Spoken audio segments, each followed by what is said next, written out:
नमस्कार, मैं हूं अमित और आप देख रहे हैं हमारे साथ इंडिया डायलॉग। मुद्दा आपका। झारखंड जेपीएससी के 11वीं मेंस की परीक्षा का रिजल्ट अभी तक प्रकाशित नहीं हो पाया है, जिसको लेकर लगातार छात्र आंदोलन करते नजर आ रहे हैं। तो अब उम्मीद की किरण बनकर पहुंचे जेएल कैंप के विधायक जयराम महतो। जयराम महतो अब झारखंड के राज्यपाल से राजभवन मिलने आए और राजभवन में उनको क्या कुछ आश्वासन मिला है, कब तक रिजल्ट जारी हो पाएगा, ये क्या कुछ कहते नजर आ रहे हैं जयराम महतो। आइए सुनते हैं। देखिए, राज्यपाल महामहिम से बिल्कुल आनंद फानन में उनसे मिले। उनसे मिलने की मेरी कोई योजना भी नहीं थी। मेरी योजना थी आज दो काम यहाँ रांची में था। पहला काम था कि जो आंदोलनकारी छात्र है उनसे मिलना, और दूसरा विधानसभा की जो समिति बनाई गई जिसका मैं मेंबर हूँ, उस समिति की बैठक में भाग लेना। तो फिर हम बोले कि अगर छात्रों से मिलेंगे और हम एक विधायक होकर उनको कितना आश्वासन दे सकते हैं, इसीलिए किसी एक ऐसी बॉडी से बात करनी चाहिए जो बहुत ज्यादा रिस्पॉन्सिबल हो। तो फिर हमें ख्याल है कि महामहिम उपयुक्त हैं। अगर सरकार तक बात नहीं पहुंच रही है, सरकार अगर इग्नोर कर रहे हैं, तो ऐसे में इस राज्य में और एक शख्स बैठा है जिसको हम लोग मार्गदर्शन के लिए, हस्तक्षेप करने के लिए इस विषय में बोल सकते हैं, वो महामहिम है जो राज्य के प्रथम नागरिक हैं। तो फिर हमने उनको टेलीफोन किया, सीधा उनसे मेरी बात हुई कि महामहिम ऐसी ऐसी बात है, अभ्यर्थीगण 10-15 दिनों से भूख हड़ताल पे बैठे हैं, उनका सेहत भी लगातार बिगड़ रहा है, तो कृपया आप उनको 5 मिनट का समय दे दें। तो फिर बोले ठीक है, आप 5 प्रतिनिधि मंडल लेकर उनके साथ आए। तो फिर हम धरना स्थल पर बैठे हैं। जो भाई भूख हड़ताल पर बैठे थे उनको डाब का जूस पिलाकर धरने को विराम दिया, और फिर उनसे कहा कि चलिए महामहिम से मिलेंगे, उनसे बातचीत करेंगे। और महामहिम से बातचीत हुई, सकारात्मक बातचीत हुई। उन्होंने पूरा हमें विश्वास दिलाया है कि इस पे वो मार्गदर्शन करेंगे विभाग का, और जो रिजल्ट पेंडिंग है विगत कई महीनों से, उसका शीघ्र प्रकाशन होगा। ठीक है। विधायक जी, जिस तरह आप एक्टिव रहते हैं, रात में भी देखे थे वीडियो। देखिए, उसमें प्रशंसा नहीं, लेकिन ये तो वास्तविकता है कि कल को जो विधायक 1:30 बजे रात को नावाडी के जंगलों में था, सुबह हजारों की भीड़ को नावाडी थाना में समझा बुझा रहा था, प्रशासन और पब्लिक के बीच जो खाई उत्पन्न हो रही थी उसके बीच में मध्यस्थता कर रहा था।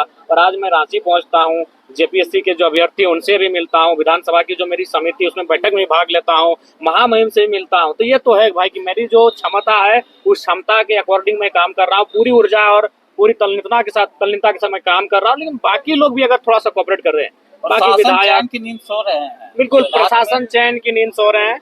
जनता अपना हिफाजत स्वयं करें।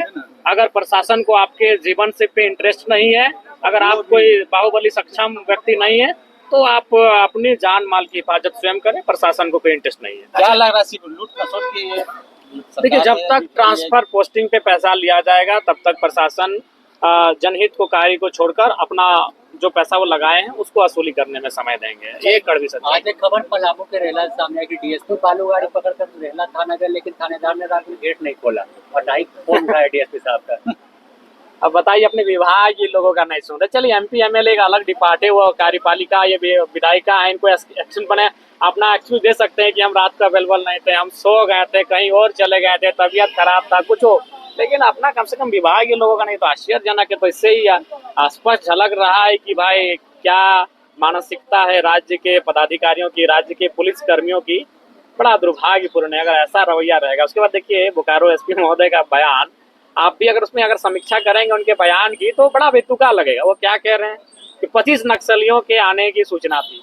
तो कहाँ है मार्च, कहाँ है आपका सर्च अभियान, कहाँ है आपकी पुलिस का मूवमेंट, कहाँ है आपकी मुस्तैदी? कहीं नहीं है। उसके बाद विधायक को भी सूचना होनी चाहिए कि विधायक जी आप नक्सल प्रभावित क्षेत्र से आते हैं। बोकारो जिला में 2 ही ब्लॉक है जो पूर्ण रूप से नक्सल प्रभावित मानते हैं, एक गोमिया, तो वो तो मंत्री है, उनको फिक्र है नहीं, दूसरा नावाडी। तो वहाँ के विधायक को तो कम से कम सूचना किसी माध्यम से मिलना चाहिए था कि आप थोड़ा सा जब भी जाइएगा प्रोटोकॉल के साथ जाइएगा, पेट्रोलिंग के साथ जाइएगा। तो एसपी अपने डिपार्टमेंट का बचाव करने के लिए उलूल जुलूल बयान देकर आज निकल गए। वो बयान से ना जनता संतुष्ट हो पा रही है, ना कोई संतुष्ट हो पाएगा।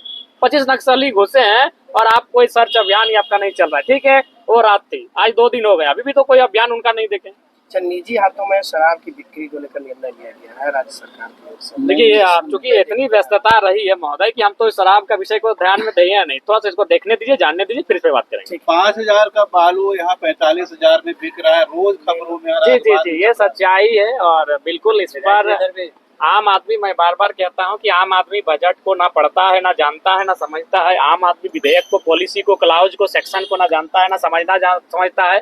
आम आदमी 3 चीजों को समझता है, थाना, ब्लॉक, सीओ। आम आदमी बालू को समझता है, चूंकि बालू से अबू आवास का निर्माण होता है। आम आदमी बालू को समझता है, और बालू में आज जिस प्रकार से लूट खसोट मची है, जिस प्रकार से कमीशन लिया जाता है, वो बहुत ही आपत्तिजनक है।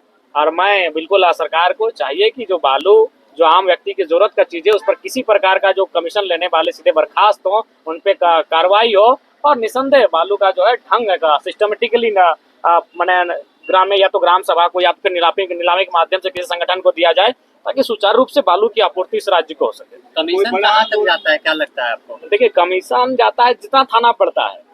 जैसे बालू मान के चलिए, वो ड्राइवर लोड करके अगर 10 किलोमीटर चला तो 2 गो थाना पड़ेगा, अगर वो 15 किलोमीटर चला तो 3 गो थाना पड़ सकता है।